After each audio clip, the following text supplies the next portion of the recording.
Oh, Casper Lee would like to speak. Like, I kind of use my YouTube, Twitter, and Facebook as like, hi. Twitter!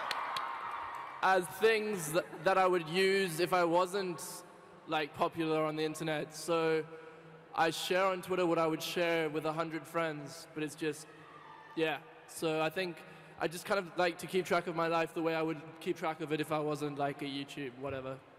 So that's the amount of stuff I would share, anything I'd share with my friends.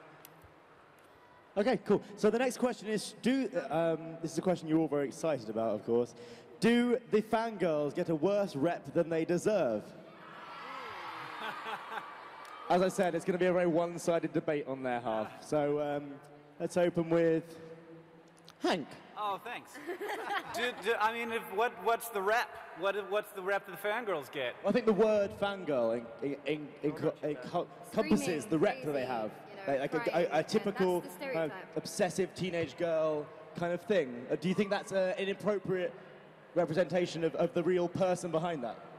Well, sometimes people will come to VidCon and the press will say, the average age of the person at VidCon appears to be a 13-year-old screaming fangirl. And I'm like, well, I mean, we have the demographics, and in fact, that's not the case. But the loudest person is definitely 13. And that's what if you're a reporter with the Wall Street Journal and you're like, what's happening here? That's the thing you see, because you're not used to seeing that. And you don't see the people who are a little less loud.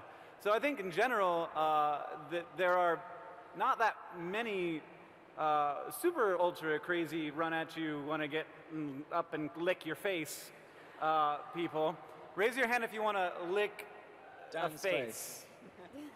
See, that's, it's like 5% of you. Nothing against you, a 5%, but there's a lot of people here who aren't into the face licking. Licking faces is fine, by the way, as long as you have permission. Can I lick your face? Oh, jeez. You've put me in a very awkward position because I can't say no. I don't think that's a lick it, lick it, lick it. Is that what I'm here for?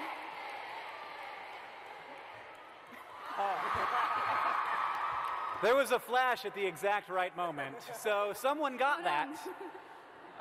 It's on Tumblr. Thanks, Emma. It's nice to meet you, by the way. Yeah, I'm Emma. Nice to meet you. Yeah.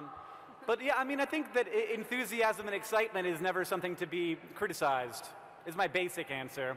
Beyond the actual question of how many of them there are, I think that being excited about stuff is the best thing.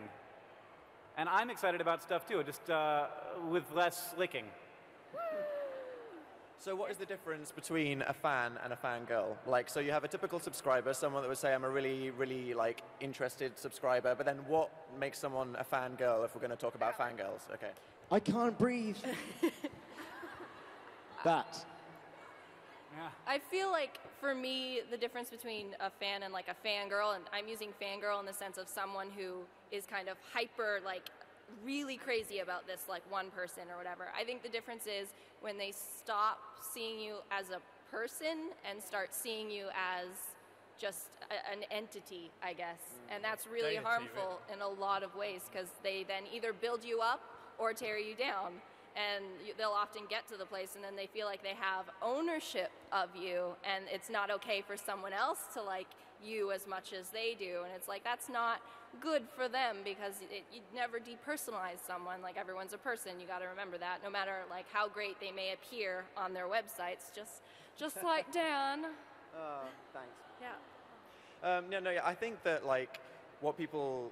what we should be saying is that when you use the term fangirl, I think that these days the phrase fangirl has almost become a derogatory term for not just a fan, but like you said, a really, really crazy fan.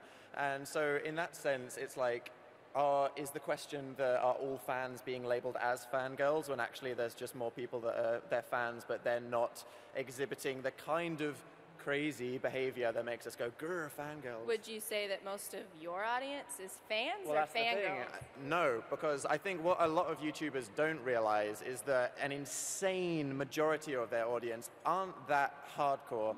Like, obviously, when you come to an event like this, most of the more hardcore people will turn up because they want to make the effort to actually get off the internet and go to meet someone. So thanks, guys, for leaving the house. I'm very impressed. But yeah, I mean, I think about 70% of someone's subscribers just subscribed to a random YouTube channel and they're like, hey, I like that guy. And then maybe like another 20% are fans. But then it's like maybe like 3 or 2 or 1% are the fangirls. But then everyone seems to be so obsessed with the behavior of a tiny, tiny minority. I think often what we mean when we talk about fangirls as well is that kind of unconditional love. That's what terrifies me, like loving. Oh, it's conditional. It's conditional. Like you can betray this relationship and it. Yeah, you can get a haircut. Yeah. If I did that, bad haircut, and a number of other things I've seen. Huh? Oh, you're in the shot. Sorry. Yeah. So yeah. It's not unconditional. I've seen people mess it up, and I mean, we all sort of have. I think, though, it is really overwhelming when you see someone for the first time in real life, someone that you've seen online for months and months. Because I was literally same. did this to Emma backstage. Yeah, he fangirled over me. It was fantastic. I've been watching I her loved it. videos for a long time, and I was like, is she going to be? She's on the panel with me. I'm going to get to see her, and then she's going to lick my face. And well, it all happened. But I just mean, like, it is the very first time you actually see a YouTuber in real life, you realize that they are a human. And I think, you go from being someone just on their screen every day to suddenly, and I think it's great. If you're passionate about someone or something so much, then I respect that completely. And I think it's great that you actually, all of you care so much that you're here. I think it's great you have a passion and you love it. The only thing I would ever say is that whether you are a fan or a fangirl, just remember that we're human and we're like you. So when it's a case of, I don't really know what to say now. I drug myself in a rut now. But, when people suddenly, they hyperventilate and they cry and they can't breathe and they have to be escorted, like, that's not their fault. And I would never say, oh, fangirls or anything like that. But I think it's a case of maybe taking a step back and realizing we're just like you.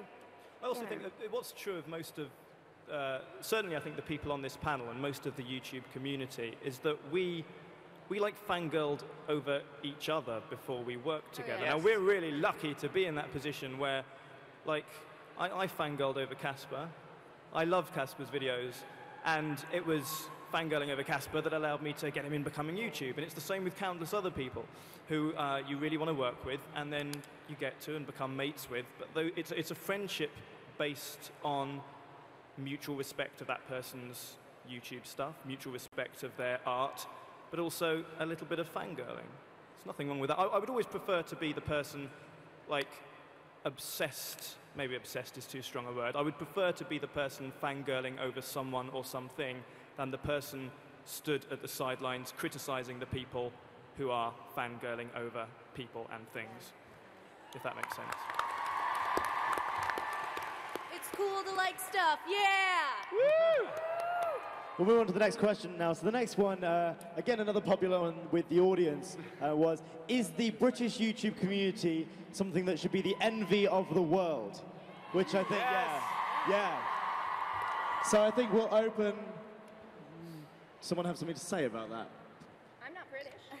Okay. Well, no, we should probably start with Sean, and then you should talk about another part of the YouTube community, for sure. I mean, I'm jealous that I don't live in London and that it's not easy for me to collaborate with people like this that are really close. And I think that's something that makes this community probably above any other one on YouTube, the strongest in their collabing ability. I think that's awesome. And that's something that would attract me to this community is like how easy it is to just work with each other. For me, I live in Canada and I live near Toronto, so there's not too many YouTubers going on, like working there, so it's hard for me to pull a crew together and to get stuff done. But when I come here, it's like, oh yeah, you guys want to shoot? Okay, we're gonna do this. And it's just like, oh, I hate you guys so much.